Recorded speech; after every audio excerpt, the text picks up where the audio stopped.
January 1st, 2018 is when I decided to go all in on photography. Now, I did photography for years before that. I've owned cameras, I've traveled, etc. But from that date is when I really wanted to focus and improve within this craft. Fast forward 5 and a bit years and I feel like I've learned enough about photography to share with you 5 high-level holistic tips that will carry you throughout your photography journey. This video is also sponsored by Squarespace, but more on them later on. When I first got into photography, I dreamt of shooting in these distant, exotic locations.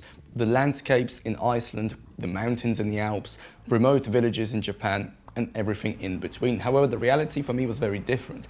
I didn't have money to travel to all of these places, and I didn't have the time to do that either due to work and other life commitments. So what ended up happening is my photography basically ended up being me watching others on YouTube and on Instagram do that type of photography, and in the end I didn't do any photography. My camera sat on the shelf for 2-3 weeks without me even touching it, and I was just sitting there watching YouTube videos of others doing what they want to do. At one point I realized that I'm kind of just wasting my time because I'm telling everyone that I'm into photography, yet I've not done any photography because of all of these excuses. So I've just grabbed my camera and I thought, right, well, I live near London, let me go into London and let me just start taking random photos. Now, this is way before I even knew what street photography was.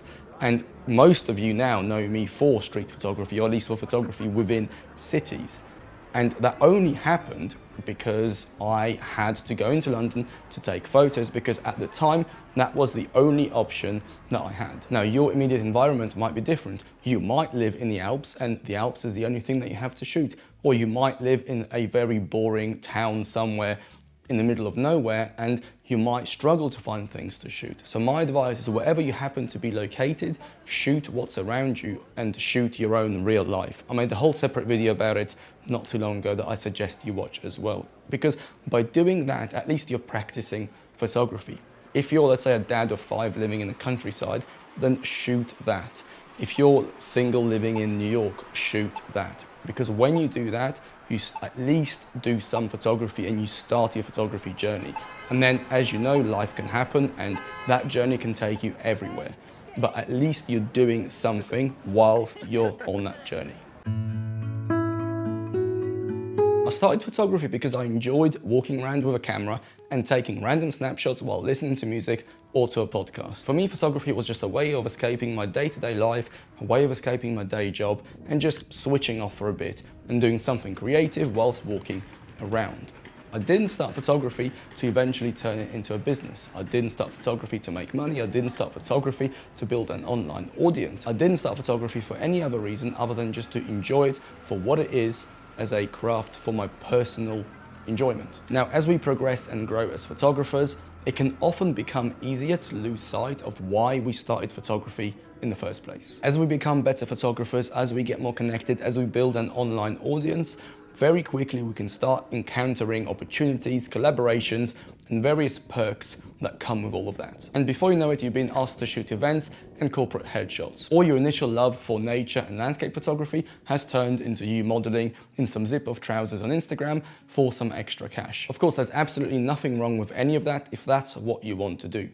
Although I would rather be seen dead than wearing zip-off trousers. Jokes aside, I've spent a long time thinking about my why in terms of photography and how I plan to protect it. This is especially true after meeting freelance photographers who no longer shoot for themselves because every time they touch a camera, it's to take photos for a client. I've also come across photographers who started out on Instagram sharing their love for photography and very quickly ended up making trendy TikToks in order to grow as quickly as possible, thus losing touch with why they started out photography in the first place. For me, my why is to be able to go out and take random photos and snapshots with my music and enjoy the process and mentally switch off. If I ever get to a position where I can't go out and just take photos for fun and for me because I am making too many videos or I have too many freelance clients or whatever happens to be, that's when I will stop and I will reassess everything.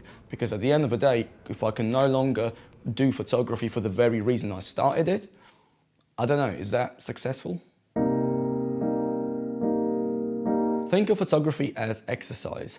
Getting better at photography is the same as getting fitter and in better shape, and being able to take good photos is the same as being in good shape. Now, if we look at exercise, how do most people exercise? Well, One day they realize they're a little bit fat and they go to the gym. They go crazy for a month, they walk around all sore like they've shit themselves, and they generally don't have a very fun time doing it because to them it's like a chore. So what happens after that? They'll spend 6 months doing absolutely nothing, get out of shape again if they got into any shape in the first place, and then repeat the process. After a while, no meaningful changes, a bunch of wasted money, time, and energy. However, if you look at people who are always in good shape year round, what do they do that's different? Well, rather than just going crazy for a month and doing nothing, they just do 30 minutes of exercise a day, every day. Instead of taking the lift, they'll walk. Instead of taking the bus, they'll walk. Little things every day add up over a long time. These small consistent habits is what builds up a good physique and let's say a good health over a long period of time, even though day to day you will not really see any meaningful progress. Now, if we apply this to photography, most people will not touch their camera for 3-4 weeks and then go out for a day, take loads of photos that they don't have time to edit. They sit on them, sit on the camera and then repeat the process, and then they never really see any improvements. So rather than doing that, make sure that your camera is always with you and every day try to take 1 or 2 photos of whatever it is that you're doing. If you're going to the supermarket, bring your camera. If you're taking the kids to school, bring the camera. If you're going to work, rather than, let's say, taking the tube all the way there, jump off at 1 or 2 stations before, walk and take some photos along the way. Whatever you happen to do, try to have a camera with you and just document your life. This is one of the reasons why the X100V is just so popular, because it allows people to bring that camera with them everywhere they go. And what would happen is over a longer period of time, because you're practicing photography day in, day out, your skill set will improve. Maybe not day to day, but over a year, you will see a big difference. So consistency is key, small daily progress is key, and make sure to just keep at it, because photography, in the same as health, at least for me, is a marathon and a lifelong endeavor, not a sprint that I want to finish or complete by next week. Over the last 2 years, I've noticed a repeating pattern in my creative cycle, so to speak. So there were times when all I wanted to do is just go out and shoot. I knew exactly what types of photos I was going for. I knew exactly what type of environment and light I would want, and I would just go out and just get those types of images. Other times, I didn't want to even touch my camera because I just couldn't be bothered. Other times, I wanted to lock myself away in my room and just edit all of my old photos and try different styles. Same with photography. Now and again, I would find myself wanting to shoot different subjects, different focal lengths, and for different edits as well. And once I've kind of looked over the last 5 years, I've noticed a very clear pattern, and that is of experimenting, working, and resting. So experimenting is when you're trying something new. You're trying maybe a new lens, you're trying a new photography technique, new subjects, new environments, new editing, whatever it might be. When you find that thing, the next phase is work. That's when you take that and you run with it. And then you might spend a few months just shooting that particular light or that particular subject or whatever it might be. And that's when you really build on that experimentation and you become good at that particular thing. And you keep doing it until you eventually get bored or burn out and then you need to rest.